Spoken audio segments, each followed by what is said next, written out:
Hey guys, I thought I'd do a tutorial today, or a video, since we're all bored and in quarantine. And what I've been doing to pass the time is working on my hobby of rope work and knot tying. And I thought I'd let you into my weird little hobby obsession. I'm gonna break it down. I'm gonna do a series of videos on my favorite knots and rope work techniques that I've learned over the years, and some of them that I've just learned recently on this quarantine that we're in. And then I'm going to show you how to do them. I'm not going to do it all in one video, so it's not a massive, long, boring video. So I'll break it up into separate ones so you can check it out if you want. And I'll show you how to do it. This one here, I thought I'd just show you some different kinds of rope. And the thing I'm going to show you in this video how to do is my favorite way anyway to bundle rope or to stow it. So to start with, I'll show you a few different kinds of rope. This stuff right here, you see all over the place. It's really popular these days, and I understand why. It's fantastic. They call it paracord, which is short for parachute cord. It's the rope that they use on the supporting ropes on parachutes. So this is on a parachute. There's a whole bunch of these that are, hanging from the chute to the parachuter, and that's what's holding you up. It's crazy strong. It's not very big diameter wise, but it has a huge load capacity. This is called 550 paracord, and it's called 550 paracord because that's the load capacity of this string, is 550 pounds, which is pretty impressive for a rope, a third the size of my pinky. This is a type of rope called kern mantle rope. So kern mantle rope is referring to the two parts of this kind of rope. So the kern is the inside strands. You can see it's made up of a core of individual strands. Each one of these strands has a pretty high load capacity as well. They're really strong, so they're bundled up and running lengthwise inside the core. So this is the kern. The mantle is the outer sheath, which you can see slides the inner strands. The kern kind of stretches and floats inside this outer sheath or mantle. So that's the style of rope that we're working with there. It's called kern mantle rope. The larger diameter version of paracord or kern mantle rope is climbing rope. So this is the kind of rope that you use for rock climbing and that kind of stuff. It's a little bit different from paracord in that it's still kern mantle rope. It still has an outer sheath, the mantle, which is a woven braid that wraps around the core or kern. The kern inside climbing rope, it's not individual strands like the parachute cord. It's individual strands that are woven together. So they're even stronger because they're braided into an inner core. And climbing rope is crazy strong. It's crazy strong. The climbing ropes are stronger than metal chains are. So if you hold up a big heavy steel chain and then hold up a climbing rope, you'd think, man, this chain is so strong. It's not. Climbing rope is way stronger than metal chains are. I have a lifeline here. This is climbing rope. This is the kind of rope either a mountain climber or a arborist would use. This, I know for a fact this was used by an arborist. So going up into trees, this would be their lifeline. The load capacity on this rope, and I've looked up this exact make and model of rope because there's a serial number at the other end of this climbing rope. The load capacity of this rope is 7,000 pounds. So I'm rather, on the bigger end of gentleman, and I'm right now about 250 pounds. And this holds 7,000 pounds. You could safely and very easily lift a car with this rope. So that's how strong it is. And that's why it's crazy expensive. I got this used and it wasn't too bad, but to buy new rope like that it's crazy expensive. Okay, so one of the things I wanted to show you was how to tie up or bundle up long lengths of rope in a way that it doesn't twist up on you and get all bunched up and tangled and rat's nests in it, and it's a pain in the neck to get apart and use. Which is something you run into all the time when you start doing this hobby. Is you're just I did it for years. I just put up with like rat's nests and knots and then I just realized after years of doing this hobby, I should probably learn how to properly stow rope so that I don't have to do this every time I get rope out to work with it. So I'm going to show you how to do it. I'm going to show you my favorite way anyway, and it's a version of this wrap right here. So if you have a length of rope,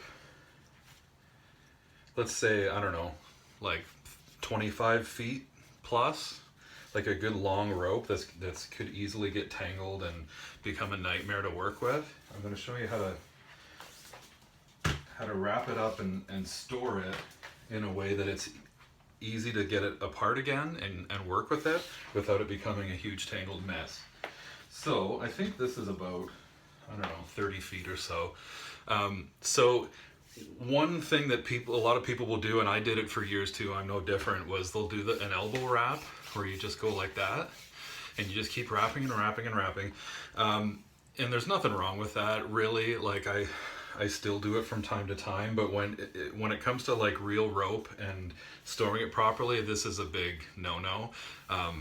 People that work with rope on a regular basis as a part of their livelihood, fishermen, rock climbers, arborists, they don't do this because it puts a twist into the rope, so that after you go to use a rope that you've wrapped up in an elbow wrap like that, a lot of times it'll just get knotted up and it'll be a bunch of rat's nests when you go to open it up and use it. And the reason why is because every time you wrap it around, you're twisting it.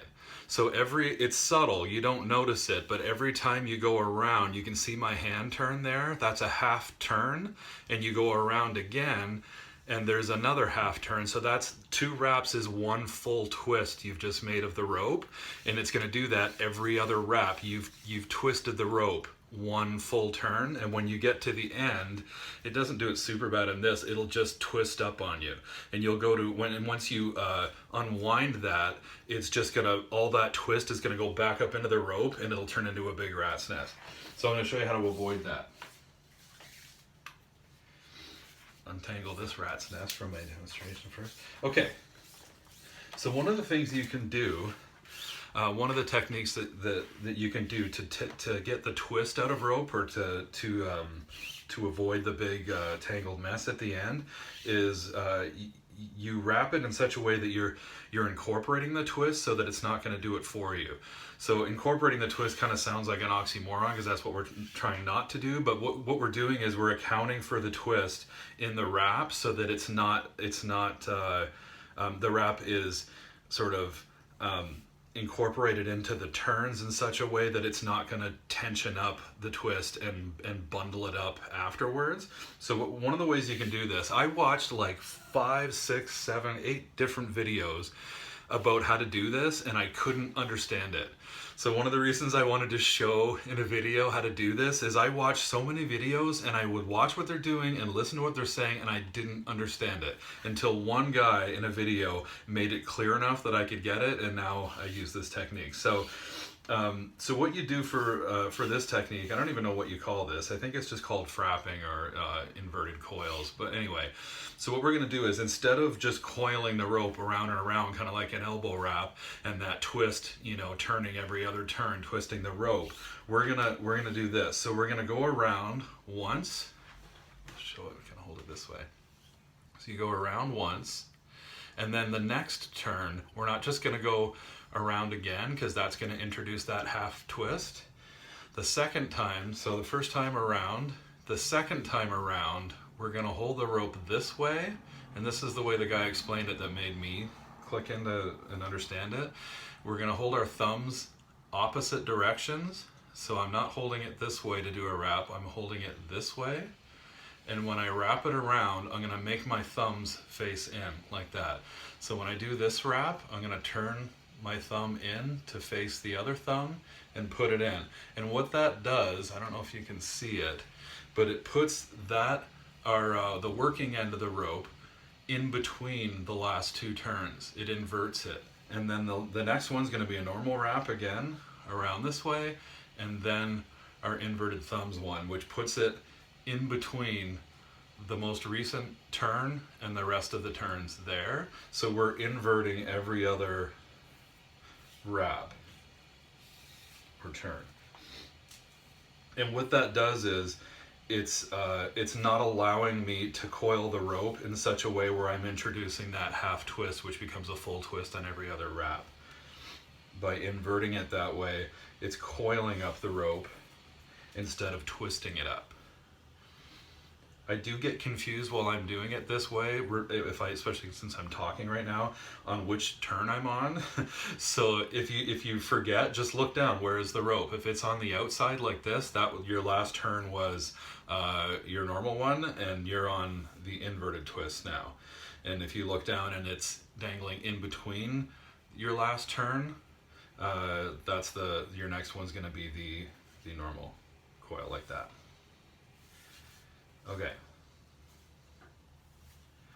so once you get it coiled up like that, leave about a meter, that's a bit more than a meter, let's do a little bit more, okay.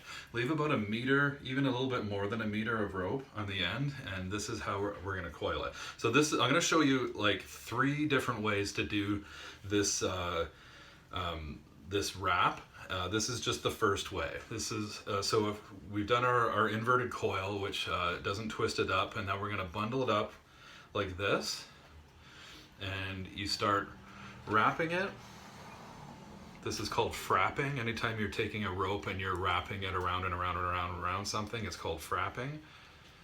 So we're going to frap this. Don't resist the urge to wrap, to do these frappings when you're bundling rope, to do it tight. Don't cinch them up tight. It's totally not necessary. The friction, once we get it all the way up to the top, is going to hold it nice and snug. We're just laying it around just a little bit on the snug side.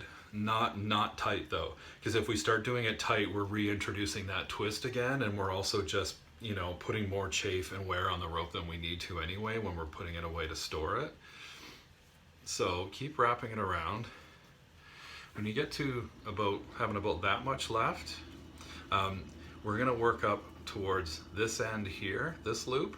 If you find you're kind of far away from that end and where you did your wrappings, which I do all the time, you can just grab all that frapping there and just kind of scooch it up, slide it towards the bite that we're gonna work with. Anytime you're working with rope and you push 2 ends together to make a loop like that, in rope working terminology, that's called a bite, not a loop. So these are a bunch of bites that we've created by folding, by putting these coils together.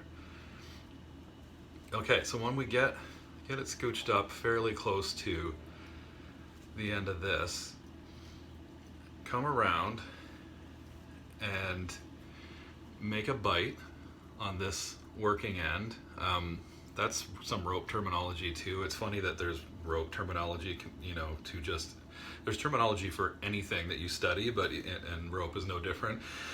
When you're working with rope, the long end of the rope that's just kind of static and sitting there, that's not being manipulated, is called the standing end of the rope. The end that you're working with and tying knots or doing whatever is called the working end. So take your working end and make a bite in it, like this. And we're gonna pass it through this bundle of bites on our coil. So when you pass it through like that, what we're gonna do is we're gonna make it big, pulling up through enough without letting this working end slide through. We're gonna pull it through big enough that we can wrap that bite that we just put through around the whole head of this bundle.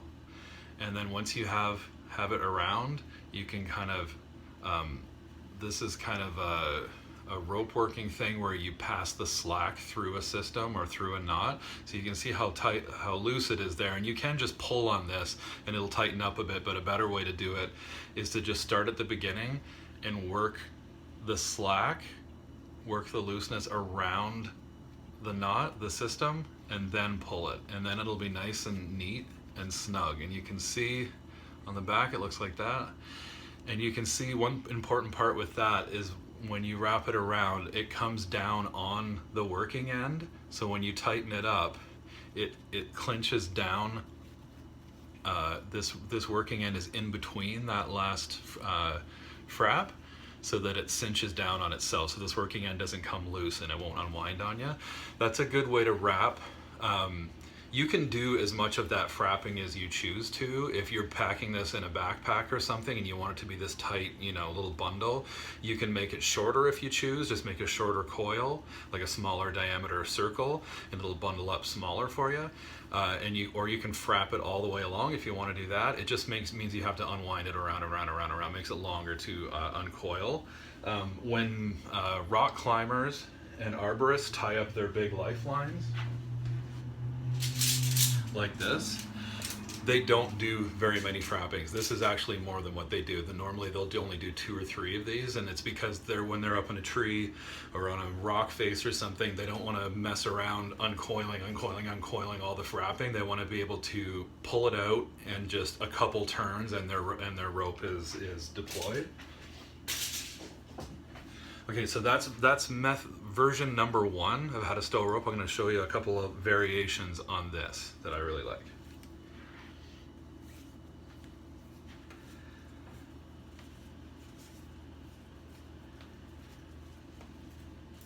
Okay, so version number 2. This is I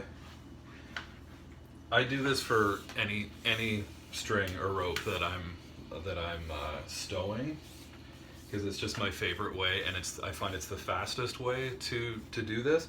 It didn't take too long to do the last one I showed you either, but you are working with one rope and going around and around and coiling it that way, and I find this technique much faster. Okay, so this is especially good if you have a really long rope. Like if you're working with a lot, like say you have 100 feet, this is how I would do it. So what we want to do first for this technique is we want to half the rope, H-A-L-F, or halve, H-A-L-V-E. So we want to get the 2 working ends of the rope, either end of the rope, together. Sometimes when I'm doing this, especially if it's a really long rope, I'll tie those 2 ends together real quick, just temporarily, just to hold them together. And we're going to go to the other end and find the halfway point. So that's the halfway point on this rope that I'm tying up here. Some rock climbers and arborists or whatever that work with big long lifelines, they'll put a melted little wrap or just a whipping or some stitching on the middle part of their rope, or even just with marker or nail polish, and they'll mark the midway point on the exactly halfway on their lifeline, so that they don't have to do what I just did every single time. They can just grab it by the midway point. And the reason we want to start at this halfway point is we're going to hold that and we're going to work the twist out of this rope before we stow it. So what I'm doing is I'm just holding these 2 ropes. I have one finger in between them and I'm just pulling it through. I'm kind of gently pinching both of these as they come through, not hard, just gently pinching it. And what that's doing is it's just pulling any twist that's in the line, and we're working it towards the end of the rope. So there wasn't much twist in this rope, but if it's real bad, when you get to the end like this, it'll be all messed up and twisted and bunched up, and that's a good thing, because that's twist in the line that you're about to remove by working it through the end. So that knot that I temporarily tied on the end, I'm going to get rid of that. And now when I do that, I've just worked that twist out of the line. So I've worked that twist from the midpoint all the way out through the end, and now it's gone. And I'm actually going to go back to the middle again, and I'm going to do it one more time. and I'm just going to pull it through.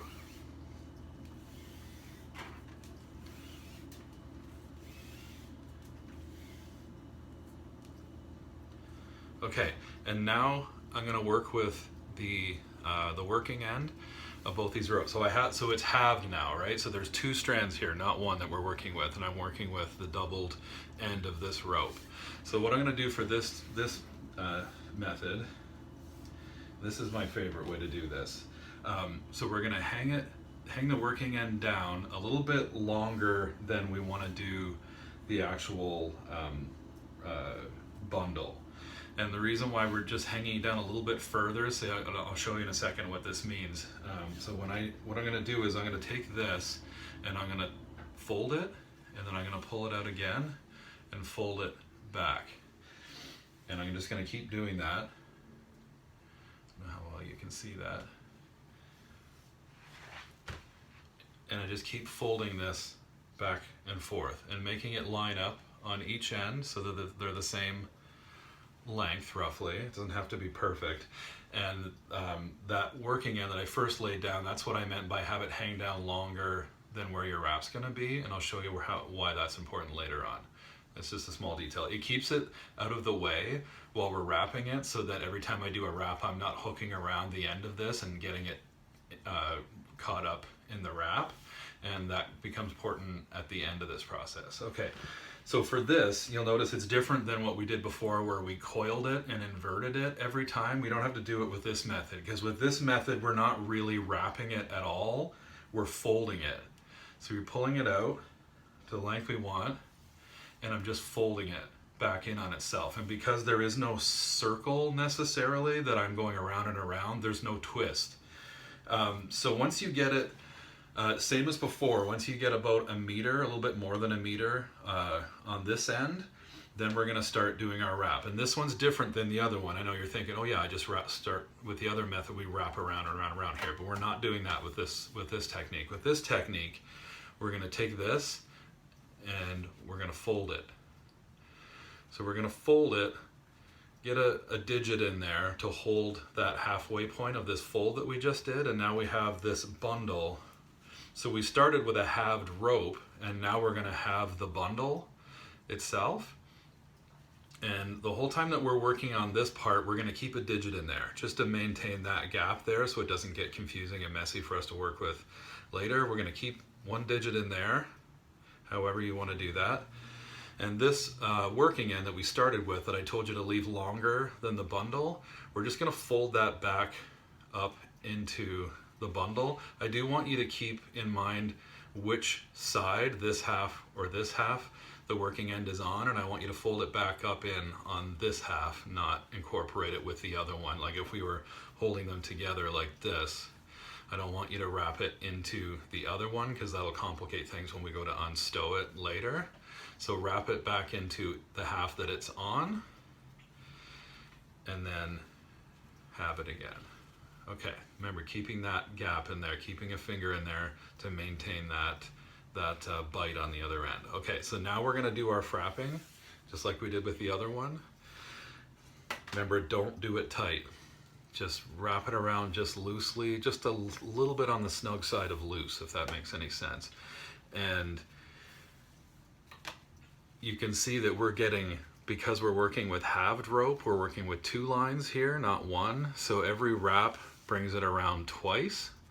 That makes it faster. When you're working with a halved rope, every turn is really 2 turns, and you're wrapping this up faster than you would if you had to do individual turns. When like the first technique that I showed you, 1, 2, 3, 4, you're doing 2, 4, 6, 8. So it speeds up. It literally doubles the the speed in which you wrap up this rope, which if you have a really long one, like a climbing rope or a lifeline that's like 100 feet, you really don't want to do it, 1 wrap at a time if you can avoid it. Okay, so I've done it like this. I have about yay amount left. I actually want a little bit more room on this end, so I'm going to scooch it down, just like I told you before. If you guess wrong, which you often do, and I still do, just scooch it one way or the other to make room. So I got a little bit more to work with here, so I'm going to scooch it down wrap up towards this end that we're constantly keeping a thumb or a finger in to maintain that gap. And once we get to where we have about this much left, that's ideal. Now what we're going to do is we are going to, oops,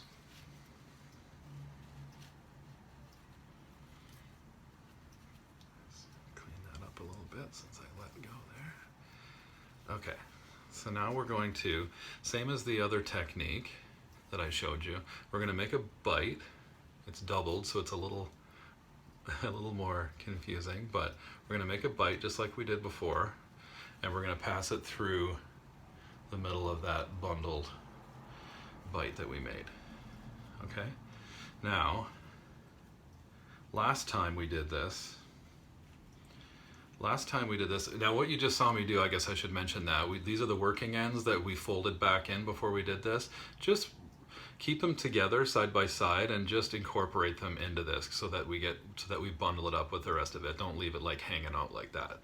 Just tuck it over like that. Okay, so just to recap quickly, because I'm making a mess of this here. Okay, so keep the working end around the top there, and make that bite, right? We're going to pass that bite through the head, if that's what you want to call this. Bring it out enough, and I know what you're thinking, like we did last time, where we're going to pull it over the head and then cinch it up. That's one way you can do it. I'm going to show you a different way this time though. So when we push that bite through this time, we're not going to bring it up and over. We're just going to take the working end, this loop here, which is just the other end of the bite that we passed through. So when we pass this bite through, we're going to take the other end and we're going to put it up through that loop. Let me do it one more time just so you can see it. Sorry, this is really awkward to show you. Okay. Through that. And then just pull on it. So there you have a very kind of traditional stowing method for rope. This is kind of like the classic mountaineering wrap. So like if you see an old black and white picture of, you know, somebody climbing a mountain in the 40s or something, and you see a hank of rope hanging from their backpack, it's probably going to look like that. You see that one all the time. And the advantage to this one over the other one I showed you where we pulled the bite over the top and cinched it down is this one deploys faster. There's less movements, less steps involved to get this rope deployed and usable than the other way, because with this one all we have to do is pull this out and it falls apart. It immediately starts unwinding. You can, if you want, do the method that I just showed you where we have the rope, work the twist out, did the folding technique back and forth. You can do the first method to finish it that I showed you where we just wrap it or feed a bite through, pull it up and over and cinch it down. You can do it that way if you want. And it just depends on how you want to use it. The other way that I showed you, the mountaineering one with the little loop on the top, is great if you're going to hang it from something, because it leaves you that little loop on top and you can hang it from something. But it's not a good way to finish this bundle if you're going to stow it. If you're just going to put this in your backpack or something, that mountaineering one with the little loop on top will just come undone and it'll unreeve inside your backpack. So if you're going to stow it or throw it in a drawer or whatever, do it this way, where it's cinching up the working end so it can't come out on you. And that's a good way to wrap it if you're going to, you know, put it in your backpack or something, or in your, you know, cupboard or wherever you're going to keep that. So that's my favorite way to stow and deploy long lines of rope. More videos to come. I'm gonna show you my, I don't know, I think I'm going to do like maybe my top 5 or my top 10 favorite knots, and I'll show you how to do them. Anyway, that's all for now.